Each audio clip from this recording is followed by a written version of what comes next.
जय हिंद जय भारत। आप देख रहे हैं अजय भारत टीवी, जहां हम बनते हैं जनता की आवाज़। गुरुग्राम मानेसर के अंदर फोर्टिस हॉस्पिटल में आज हम आपको मिलवाने जा रहे हैं एक ऐसे कैंसर पेशेंट से और उनका इलाज करने वाली युवा डॉक्टर से। दरअसल दोनों ही युवा हैं, क्योंकि जो पेशेंट हैं वो 38 साल की उम्र में कैंसर को मात दे करके आए हैं, और वो भी किसके भरोसे? एक डॉक्टर के भरोसे। डॉक्टर पूजा बब्बर, आपका स्वागत है हमारे चैनल में। सबसे पहले जानना चाहेंगे कि जब पेशेंट आपके पास आया तो क्या कंडीशन थी और किस तरह से रिएक्शन था उनका, और आपने फिर उनको क्या दवाइयाँ दी, कैसे उनको बाहर निकाले?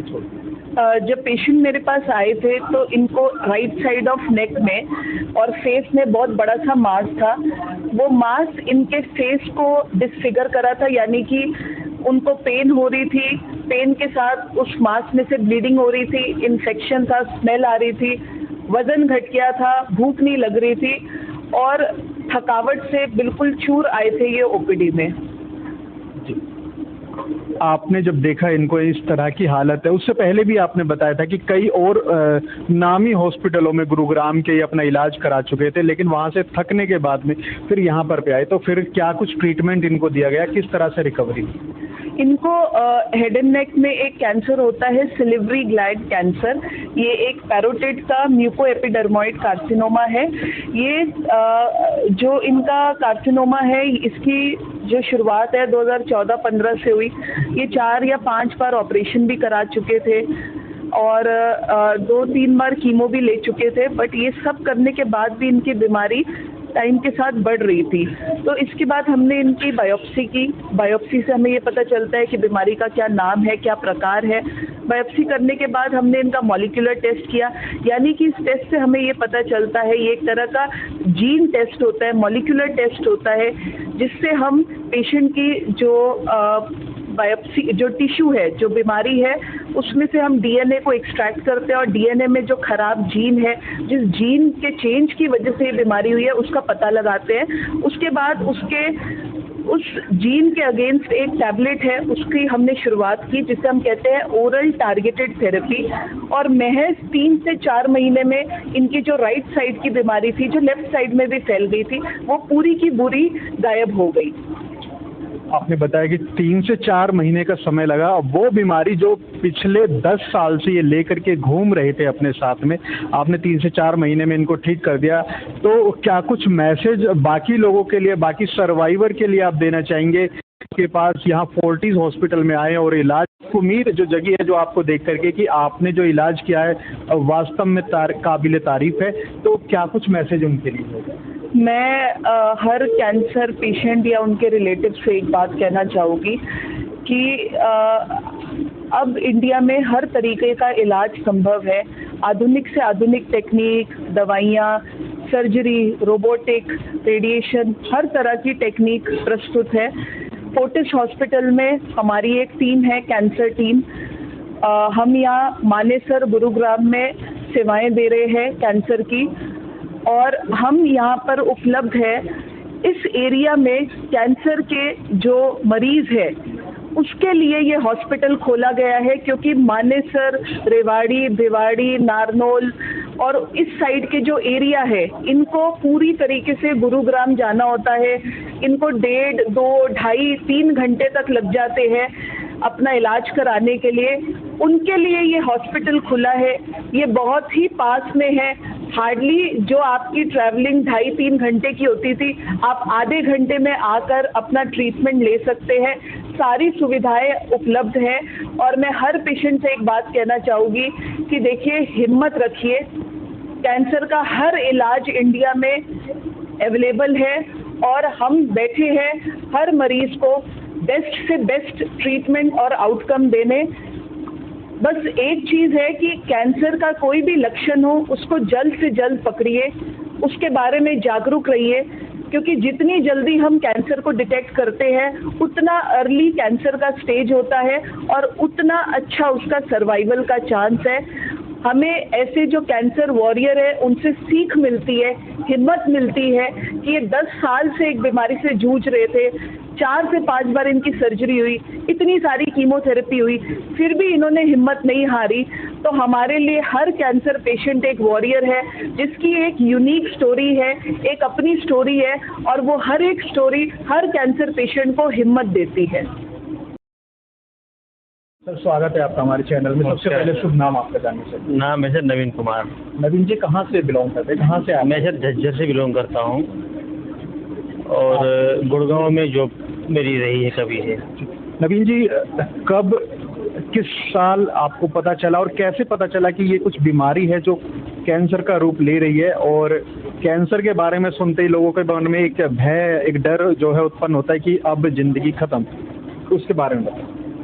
सर 2014-15 में ना मुझे 14-15 में मुझे सिर्फ यहाँ पे स्वेलिंग हुआ था टॉन्सिल में। मुझे लगा नॉर्मल है, ईएनटी के पास गए, उन्होंने एक टैबलेट लिखा, ठीक हो गया। फिर साल भर तक कोई प्रॉब्लम नहीं। फिर एक साल बाद फिर से इसी साइड फिर से स्वेलिंग हो गया।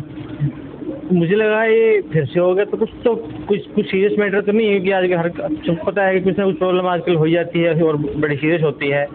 तो मैंने डिसाइड किया कि भाई अच्छे टेस्ट कराते हैं। इसका टेस्ट कराया मैंने, उन्होंने कहा कि इसे कुछ नीडल टेस्ट करेंगे, वो भी करा दिया, जो कहा उन्होंने करा दिया हमने। उन्होंने डॉक्टरों ने एडवाइस किया कि हम इसको आप सर्जरी से निकलवा लो, इसको जो भी इधर आपके यहाँ पे प्रॉब्लम है, थोड़ी गांठ सी बन गई थी अंदर। तो हमने और 2-3 जगह से एडवाइस लिया, सेकंड ओपिनियन लिया कि क्या ज़रूरी है ऑपरेशन कराना। भी पहली बार ऑपरेशन से हर कोई डरता है कि भाई ऑपरेशन जितना अवॉइड हो सके उतना कोशिश करता है हर कोई। और ऐसी कोई दिक्कत थी नहीं, ना कोई पेन था, कोई इश्यू, ना सिर्फ स्वेलिंग थी बस। मैंने कहा एडवाइस करने के बाद हमने सर्जरी करा ली फिर एक जगह से डॉक्टर से। वो सर्जरी शायद कंप्लीट हुई हो या ना उन्होंने सर्जरी के बाद 15 में सर्जरी हुआ था मेरा। उन्होंने फिर कहा कि इसको रीऑपरेट करना पड़ेगा। ये गुरुग्राम की हॉस्पिटल में हुई थी। नहीं सर। अच्छा, ठीक है। सर्जरी हुआ, फिर उन्होंने कहा कि रीऑपरेट करेंगे इसको हम। हमने पूछा उनसे कि भाई क्यों, तो कुछ आंसर था नहीं, अनकम्प्लीट शायद सर्जरी पहले हुई होगी। फिर हमने किसी और डॉक्टर से अपॉइंटमेंट लिया और उन्होंने 2-3 महीने बाद उसी सर्जरी को फिर से ऑपरेट कर दिया। सेकंड सर्जरी हो गया मेरा वहाँ पे। फिर 2 साल तक ज़्यादा कोई दिक्कत नहीं रही। लेकिन जहाँ से सर्जरी से वो उन्होंने सर्जरी किया था वहाँ पे फिर से छोटा ट्यूमर बनना स्टार्ट हो गया, बहुत छोटा जी। तो मैंने भी उसको इग्नोर किया काफ़ी टाइम तक। जॉब में होते हैं, इतना नहीं होता कि किसी डॉक्टर के पास जाए फिर सर्जरी कराएं।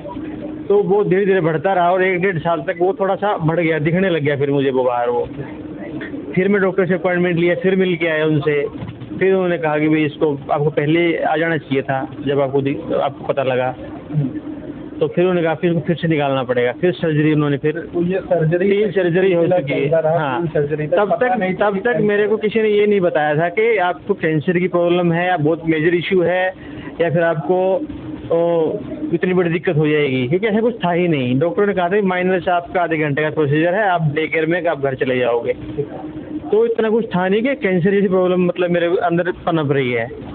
शायद मैं आपसे जानना चाहूँगा, माफ़ी चाहूँगा बीच में रोकने के लिए। मैं जानना चाहूँगा कि जो डे केयर प्रोसीजर में आपने 3 सर्जरियाँ कराई, क्या ये सर्जरियाँ आपने कैश में कराई थी या कैशलेस में कराई थी, मेडिक्लेम में? सर सबसे पहले मैंने खुद पे करी थी, क्योंकि उस टाइम मैंने एक पॉलिसी ले ली थी, लेकिन उसका वो कुछ लॉकिंग पीरियड होता है वो कंप्लीट नहीं हुआ था।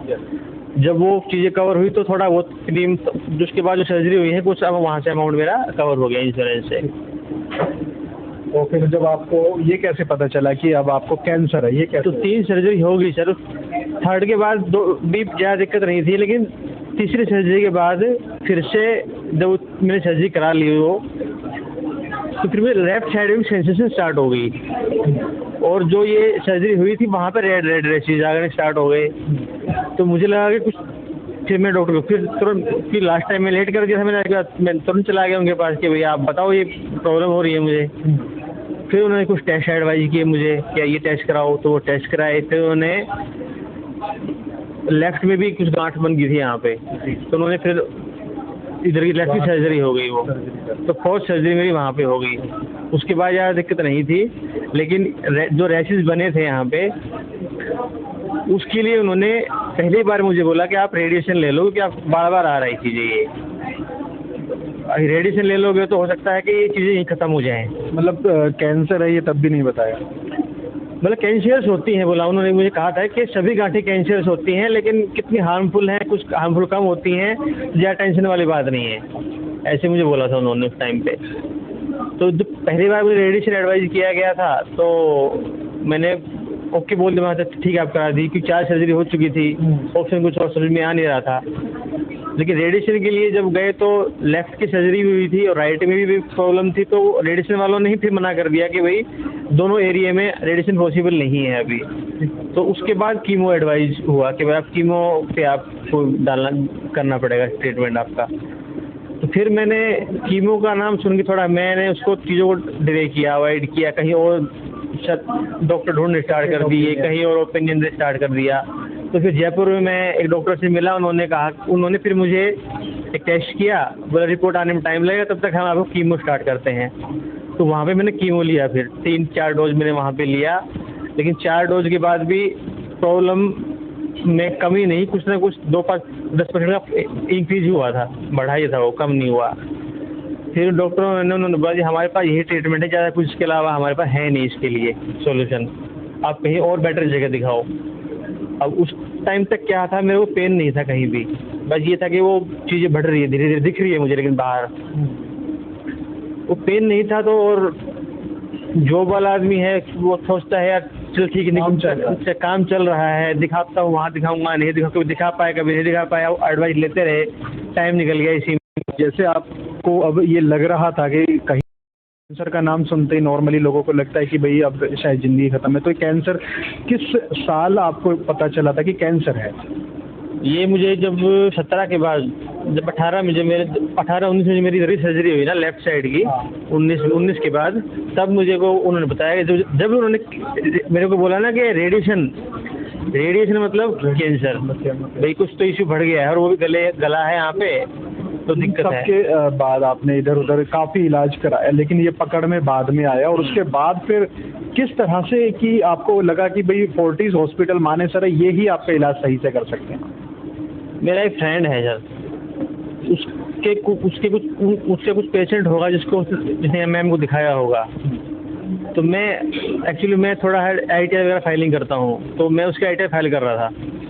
तो उसने मुझे कहा सर आपको प्रॉब्लम मैं काफ़ी टाइम से देख रहा हूँ और आप सब जगह घूम भी चुके हो मेरे हिसाब से, तो आप एक डॉक्टर हैं, इनसे एक बार आप जाके मिल लो, एक बार आप मेरे कहने पे आप इनको दिखा के आओ। उन्होंने डॉक्टर पूजा बब्बर को एडवाइस किया। उसके साथ ही पहली बार मैं मैम से मिला था। जैसे मैं मिला तो मैम ने मतलब जो एक तरीका होता है डॉक्टर वाला, एक बहुत बड़े डॉक्टर में ज़्यादा बात भी नहीं करते हैं वो लोग, तो सिर्फ लिख देंगे टेस्ट करा के और दिखाओ, ट्रीटमेंट लिख देंगे, बताएंगे नहीं हो क्या रहा है, प्रॉब्लम समझेंगे नहीं। कहने का ये कि भावनात्मक रूप से आपको जो सही दवाइयाँ और सही ट्रीटमेंट सजेस्ट किया वो आपको फोर्टिस हॉस्पिटल से मिला? फोर्टिस हॉस्पिटल में डॉक्टर पूजा बब्बर ने जो मुझे बताया और जो मुझे समझाया मेरी बीमारी के बारे में कि क्या बीमारी है, किस लेवल पे अभी है, क्या मैं कर सकती हूँ या नहीं कर सकती हूँ, उन्होंने मुझे कहा कि मैं कुछ ना कुछ कर दूंगी। लेकिन कितने दिन आपका यहाँ ट्रीटमेंट चला? यहाँ तो सर मैं नवंबर से भी ले रहा हूँ ट्रीटमेंट। उससे पहले तो मैंने सिर्फ टेस्ट कराया था मैम से, फिर कुछ दिन में, क्योंकि बहुत कॉस्टली ट्रीटमेंट था जो मैम ने एडवाइज किया था, दोनों ऑप्शन थे मेरे पास। रेगुलर एक जो कीमो है वो तो आप स्टार्ट कर ही सकते हो, लेकिन आप जो टैबलेट मंगवानी है वो तो बहुत कॉस्टली टैबलेट थी मेरे लिए। तो क्या वो है ट्रीटमेंट आपका, आपने जो मेडिक्लेम लिया हुआ था उसमें कवर नहीं हुआ? सर वो जो सी कॉस्ट है वही मेरे इंश्योरेंस के समय से डबल थी तो कहाँ से कवर होगा? तो कहने का मतलब ये है कि आज के समय में लोगों को जो मेडिक्लेम है वो काफ़ी महंगी लेनी चाहिए। मतलब कितना ट्रीटमेंट में आपका खर्चा आ गया टोटल अगर हम माने? अगर फोर्टिस की हम बात करें, फोर्टिस में कीमो का खर्चा तो कुछ नहीं है, 10-15 हज़ार रुपये का कॉस्ट आता है एक बार में एक साइकिल का। तो कीमो का तो मैं नहीं मानता कि बहुत ज़्यादा कॉस्टली कोई ट्रीटमेंट है कीमो का ट्रीटमेंट, लेकिन अगर आप टारगेटेड पे जाओगे तो फिर महंगा है सर। तो क्या ये कह सकते हैं कि जिन लोगों को ओरल कैंसर भी है या इस तरह की, तो वो टारगेटेड थेरेपी लेंगे, फोर्टिस से इलाज कराए या किसी भी जगह से टारगेटेड थेरेपी बेसिकली, तो वो बचने की संभावना 100% होगी? सर बिल्कुल, मैं को इतना विश्वास हो गया है कि जो टैबलेट मैंने ली है मेरे लिए तो वो एक तरीके से अलादीन का चिराग का अमृत हो गया है। टैबलेट लिया और चीज़ें ख़त्म, मतलब इधर टैबलेट ले रहा हूँ, इधर चीज़ें ख़त्म हो रही हैं, इतना ज़्यादा फ़र्क था उसका। और मैं तो एडवाइस यही करूँगा, कोई भी कहीं फंसा हुआ है, ट्रीटमेंट समझ नहीं आ रहा है, किसी को डॉक्टर समझ में नहीं आ रहे हैं, कहीं दिखा भी रहे हो, रिस्पॉन्स नहीं मिल रहा है, तो एक बार डॉक्टर पूजा बब्बर से ज़रूर मिलें। आप सेकेंड ओपिनियन के लिए भले ही आए वहाँ पे। अपने जैसे जो आपकी तरह के और कैंसर सर्वाइवर हैं या जो कैंसर से पीड़ित हैं, क्या मैसेज देते हैं? सर, सबसे पहले तो किसी भी चीज़ को ना, कुछ भी प्रॉब्लम अगर आपको फील हो रही है तो उसको हमें इग्नोर नहीं करना है, बिल्कुल भी नहीं करना है, और सही डॉक्टर के पास जाके, कई बार क्या होता है ना कि कैंसर प्रॉब्लम है लेकिन आप ENT को दिखा के आप आ गए, कई बार होता है, लेकिन सही डॉक्टर के पास जाके सही ट्रीटमेंट जल्दी से जल्दी शुरू करना बहुत ज़रूरी है। इसके लिए मैं यही चाहूँगा कि आप सही डॉक्टर को मिलें और ट्रीटमेंट शुरू करें जल्दी जल्दी। इसके लिए बहुत बहुत धन्यवाद आपका हमसे बात करने के लिए। तो देखा आपने किस तरह से पेशेंट जो कि कैंसर सर्वाइवर है, उन्होंने कहा कि यदि कोई बीमारी होती है तो एक सही डॉक्टर के पास जाना जरूरी है, क्योंकि 4 सर्जरियां झेलने के बाद उन्हें यह पता लगा कि उनके शरीर में कैंसर है। तो किस तरह से आज के समय में गुरुग्राम जैसे शहर में, हालांकि उन्होंने नाम नहीं लिया, लेकिन ये जरूरी है कि नामी हॉस्पिटलों ने किस तरह से मरीजों को इस मामले से दूर रखा कि उनको सही बीमारी ना होते हुए एक दूसरी बीमारी का इलाज करते रहे, लेकिन जो सही बीमारी का इलाज किया गया, जैसे कि उन्होंने बताया, फोर्टिस हॉस्पिटल मानेसर ने किया। तो यदि आप हमारे इस खबर को देख रहे हैं और यदि आपको किसी भी तरह की कोई परेशानी है, कैंसर से पीड़ित है या कैंसर लगता है कि कोई गांठ है जो कैंसर बन सकती है, तो आप एक बार फोर्टिस हॉस्पिटल मानेसर में जरूर विजिट करें। पूजा बब्बर जो कि कंसल्टेंट है, हेड हैं ऑन्कोलॉजी डिपार्टमेंट की। देखते रहिए अजय भारत। जय हिंद, जय भारत।